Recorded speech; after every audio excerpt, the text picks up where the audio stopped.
नमस्कार, AB star news देख रहे हैं आप और मैं हूं आपके साथ सोहन सिंह। बात करेंगे अमित शाह के जम्मू कश्मीर दौरे की।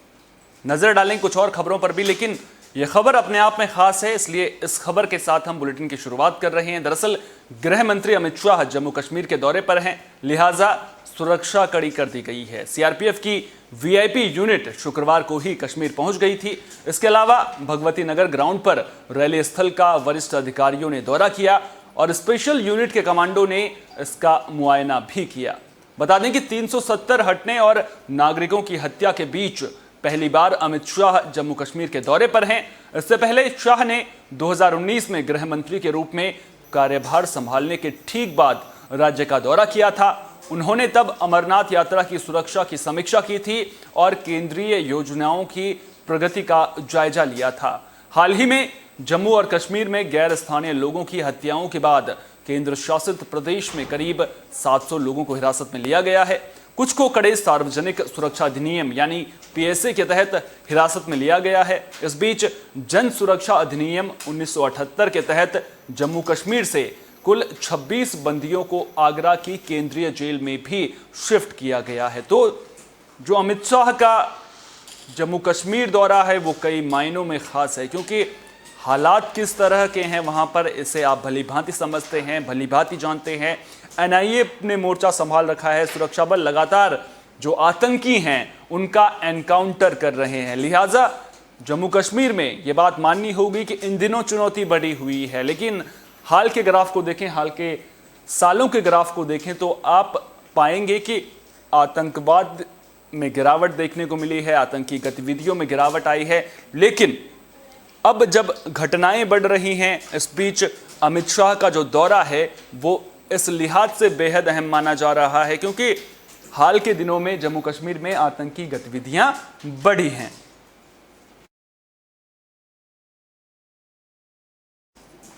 देश 100 करोड़ टीके लगने पर जश्न मना रहा है। इस बीच केंद्र सरकार ने राज्यों को चिट्ठी लिखकर जवाब मांगा है। केंद्र ने उन राज्यों को चिट्ठी लिखी है जो कोरोना वैक्सीन की दूसरी डोज लगाने में पिछड़ रहे हैं। केंद्र ने चिट्ठी लिखकर राज्यों से कहा है कि वे कोरोना वैक्सीन की दूसरी डोज देने में कोई देरी ना करें। बता दें कि देश में अब तक 9 करोड़ लोग ऐसे हैं जिन्हें कोरोना की पहली वैक्सीन तो लगी है, लेकिन वे दूसरी डोज के लिए इंतजार कर रहे हैं। केंद्र ने जिन राज्यों को चिट्ठी लिखी है उनमें यूपी, पश्चिम बंगाल, राजस्थान और ओडिशा शामिल हैं। इनमें 9 करोड़ लोगों की 27% संख्या मौजूद है। कोविशील्ड वैक्सीन की पहली और दूसरी डोज के बीच 12 हफ्ते का गैप रखने का फैसला लिया गया है। इसके अलावा स्वदेशी कोवैक्सीन की दोनों डोज के बीच 4 हफ्ते का अंतराल रखा गया है। देश में अब तक जितने कोरोना टीके लगे हैं उनमें 90% संख्या पहली डोज की ही है।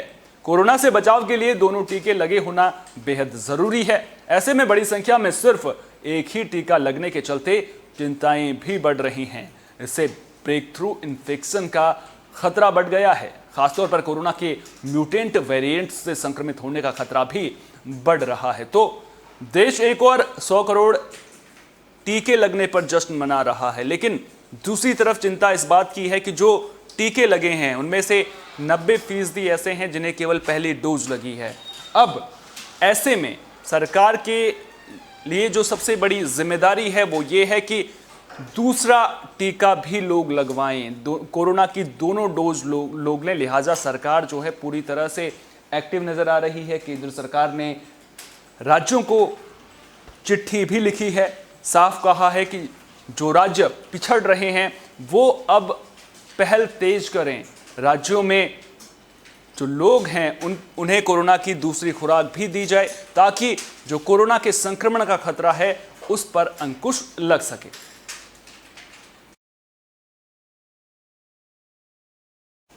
दिल्ली में कोरोना के मौजूदा हालात के मद्देनजर डीडीएमए की 27 अक्टूबर को बैठक होनी है। उम्मीद है कि इस दौरान सार्वजनिक जगहों पर छठ पूजा मनाने पर जो रोक लगाई गई है उस पर भी पुनर्विचार हो सकता है।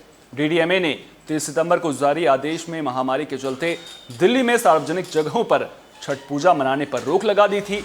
बता दें कि सांसद मनोज तिवारी समेत दिल्ली बीजेपी के नेताओं ने छठ पूजा पर रोक के फैसले को लेकर केजरीवाल सरकार को आड़े हाथों लिया था। और डीडीएमए को पूजा की अनुमति के लिए नए सिरे से प्रस्ताव भेजने की मांग की थी, जिसके बाद सीएम अरविंद केजरीवाल ने पिछले हफ्ते दिल्ली में कोविड की स्थिति को काबू में बताते हुए उपराज्यपाल अनिल बैजल से डीडीएमए की जल्द बैठक बुलाने और छठ पूजा की इजाजत देने की अपील की थी। इसके बाद बैजल ने मुख्य सचिव को इस मुद्दे पर चर्चा के लिए डीडीएमए की बैठक बुलाने का निर्देश दिया था। तो पहले डीडीएमए ने छठ पूजा पर रोक लगा दी थी, उसके बाद आपने देखा होगा कि किस तरह से मनोज तिवारी समेत जो बीजेपी के तमाम नेता हैं वो सड़कों पर उतर आए थे, साफ तौर पर मांग की थी कि छठ पूजा पर लगी रोक को हटाया जाए, सरकार नए सिरे से प्रस्ताव लाए। जिसके बाद अरविंद केजरीवाल सरकार बैकफुट पर आई, डीडीएमए को इस बारे में विचार करने के लिए कहा गया। यहां पर आपके लिए ये जानना जरूरी है कि जो डीडीएमए के अध्यक्ष हैं वो दिल्ली के उपराज्यपाल हैं, वहीं जो मुख्यमंत्री हैं वो डीडीएमए के उपाध्यक्ष हैं। तो उसके बाद अब 27 तारीख को बैठक होनी है। उम्मीद तो यही की जा रही है कि इस बैठक में जो छठ पूजा पर रोक लगाई गई है उस पर से जो रोक है उस पर से रोक हटा दी जाएगी और लोग सार्वजनिक जगहों पर भी छठ पूजा मनाते हुए नजर आएंगे। लेकिन रोक हटेगी या नहीं, 27 तारीख की बैठक में इस पर पूरा खुलासा हो जाएगा।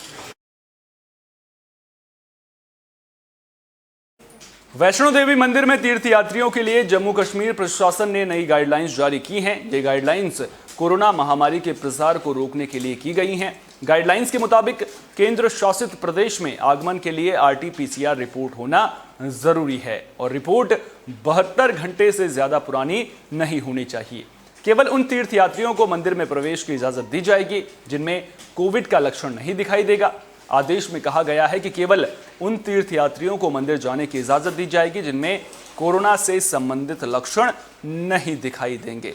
तो जम्मू कश्मीर प्रशासन पूरी तरह से अलर्ट नजर आ रहा है, कोरोना का प्रसार ना हो, कोरोना संक्रमण ना हो, लिहाजा जो वैष्णो देवी मंदिर है वहां पर तीर्थयात्रियों के लिए गाइडलाइंस जारी कर दी हैं।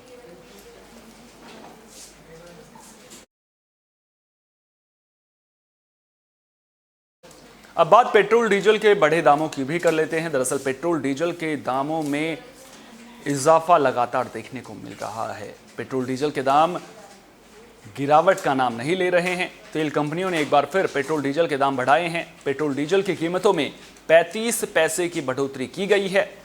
दिल्ली में पेट्रोल की कीमत बढ़कर 107 रुपये 24 पैसे प्रति लीटर हो गई है। वहीं डीजल 95 रुपये 97 पैसे की दर पर बिक रहा है। मुंबई, बेंगलुरु, हैदराबाद, जयपुर और पटना में पेट्रोल 110 रुपये प्रति लीटर को पार कर चुका है।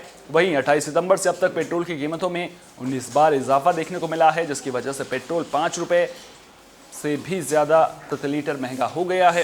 तो पेट्रोल डीजल के दामों में लगातार इजाफा देखने को मिल रहा है और आज एक बार फिर से 35 पैसे का इजाफा इसमें देखने को मिल रहा है और इस इजाफे का सीधा असर लोगों की जेब पर पड़ रहा है। लोग महंगाई से परेशान नजर आ रहे हैं। सरकार अपने स्तर पर काम कर रही है।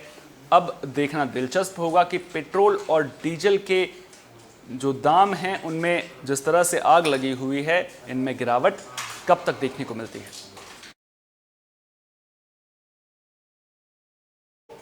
इस बुलेटिन में मेरे साथ इतना ही। देश दुनिया की तमाम अहम खबरों के लिए आप जुड़े रहिए एबी स्टार न्यूज के साथ, क्योंकि यहां पर खबरों का सिलसिला कभी नहीं थमता।